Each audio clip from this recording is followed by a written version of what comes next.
అధికార మదంతో పిచ్చిపట్టిన పచ్చమోకలు రెచ్చిపోయాయి. పక్కా పథకం ప్రకారం మాజీ మంత్రుల ఇళ్లపై దాడులు చేశాయి. గంటల పాటు విధ్వంసాన్ని సృష్టించాయి. శాంతి భద్రతలను కాపాడాల్సిన పోలీసులు చోద్యం చూస్తూ ఉండిపోయారు. అంతేకాదు పచ్చ యూనిఫామ్ ధరించిన ఖాకీలు బాధితులపైనే కేసులు పెట్టేలా సహకరిస్తున్నారు. జంగిల్ రాజ్కు వ్యతిరేకంగా ఎక్కడికక్కడ నిరసనలు తెలుపుతున్న వైఎస్ఆర్సీపీ నేతలను అడ్డుకుంటున్నారు. ఈ నేపథ్యంలో ఈ దారుణాలను తీవ్రస్థాయిలో ఎండగట్టడానికి వైఎస్ఆర్ కాంగ్రెస్ పార్టీ కార్యాచరణకు దిగింది. గల్లీ నుంచి ఢిల్లీ స్థాయిలో పోరాటం చేయాలని ఆ పార్టీ నిర్ణయించింది. అసమర్థ పాలనపై చర్చ జరగకుండా ఉండడానికి డైవర్షన్ రాజకీయాలకు పాల్పడుతున్న ముఖ్యమంత్రి చంద్రబాబు ఏకంగా వెంకటేశ్వర స్వామి మహాప్రసాదం లడ్డూనే అడ్డం పెట్టుకుని గత వైఎస్ జగన్మోహన్ రెడ్డి ప్రభుత్వంపై బురద జల్లడానికి విశ్వ ప్రయత్నం చేశారు. అయితే ఆ కుట్ర వికటించింది. లడ్డూలో ఎలాంటి జంతు మాంసం లేదని సిబిఐ నివేదిక స్పష్టం చేసింది. దాంతో కూటమి ప్రభుత్వం పట్ల అన్ని వర్గాల ప్రజల్లో అసంతృప్తి మరింత ఎక్కువైంది.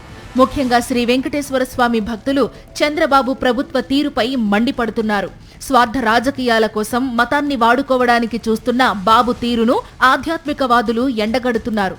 ఈ నేపథ్యంలో ప్రజా వ్యతిరేకత పెరుగుతుండటంతో భరించలేని చంద్రబాబు ప్రభుత్వం రాష్ట్రంలో విధ్వంసకాండకు పథక రచన చేసింది.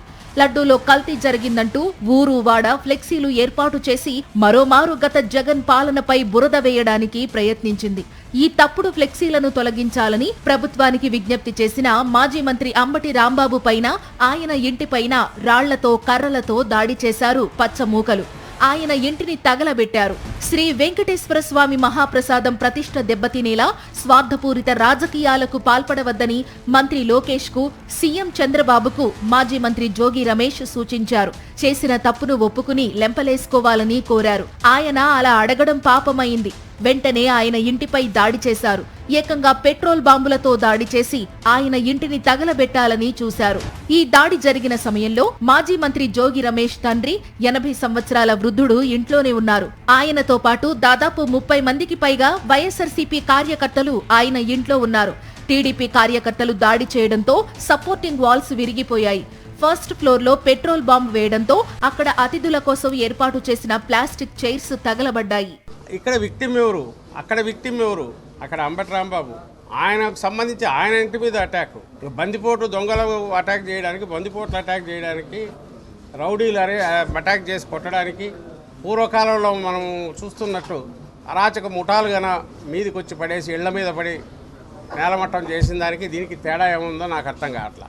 కేవలం చట్టం మా చేతిలో ఉంది, పోలీసులు మా చేతిలో ఉన్నారని ఇట్లా చేయడం అని అంటే తమ రాజకీయ సమాధికి వాళ్ళు నిర్ణయించుకున్నారు, వాళ్ళ కర్మ. బట్ దీన్ని సహిస్తూ అయితే ఊరుకోలేము. దీన్ని ఏ రకంగా ప్రజాస్వామ్యబద్ధంగా ఎదుర్కోవాలో అది ఎదుర్కొంటాం. జాతీయ స్థాయిలో గొంతు వినిపించే ప్రయత్నం చేస్తాం. అందరి దృష్టికి తీసుకెళ్లాలి, ప్రజల్లోకి తీసుకెళ్లే ప్రయత్నం చేస్తాం. మాజీ మంత్రులు జోగి రమేష్, అంబటి రాంబాబుల ఇళ్ల మీద దాడి జరగడానికంటే ముందు మాజీ మంత్రి విడుదల రజనీపై దాడి చేయడానికి విశ్వ ప్రయత్నం చేశారు. 4 రోజుల క్రితమే పల్నాడు జిల్లా బోయపాలెంలో టీడీపీ గూండాలు రౌడీయిజం చేశారు. లడ్డూపై టీడీపీ విష ప్రచారాన్ని నిరసిస్తూ విడుదల రజని పూజలు చేశారు.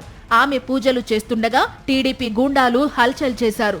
గుడి బయట నానా హంగామా చేశారు. విడుదల రజనీ కారును అడ్డుకుని దాడికి యత్నించారు. కారును కూడా ధ్వంసం చేసేందుకు టీడీపీ గుండాలు విఫల యత్నం చేశారు. తప్పు చేశారు, తప్పు సరిదిద్దుకోండి, లెంపలేసుకోండి. స్వార్థ రాజకీయాల కోసం ఏకంగా శ్రీ వెంకటేశ్వర స్వామి మహాప్రసాదాన్నే అడ్డం పెట్టుకుని కుట్రలు కుతంత్రాలు చేయడం మహాపాపమని గత కొన్ని రోజులుగా వైఎస్ఆర్సీపీ కీలక నేతలు పదే పదే చెబుతూనే ఉన్నారు. అయినా ఏమాత్రం పట్టించుకొని చంద్రబాబు, లోకేష్ తమ రెడ్ బుక్ విధానాలకు పదును పెట్టారు. మరింత రాక్షసంగా వ్యవహరిస్తూ మాజీ మంత్రులనే టార్గెట్ చేసుకుని ఏకంగా వారిని అంతమొందించడానికే చూడటం పట్ల అన్ని వర్గాల ప్రజలతో పాటు రాజకీయ విశ్లేషకులు విస్మయాన్ని వ్యక్తం చేస్తున్నారు. పాలన పడకేసినప్పుడు అసమర్థత బయటపడకుండా ఉండడం కోసమే కూటమి ప్రభుత్వ పాలకులు ఇలా చేస్తున్నారనే అభిప్రాయం సర్వత్రా వ్యక్తమవుతోంది.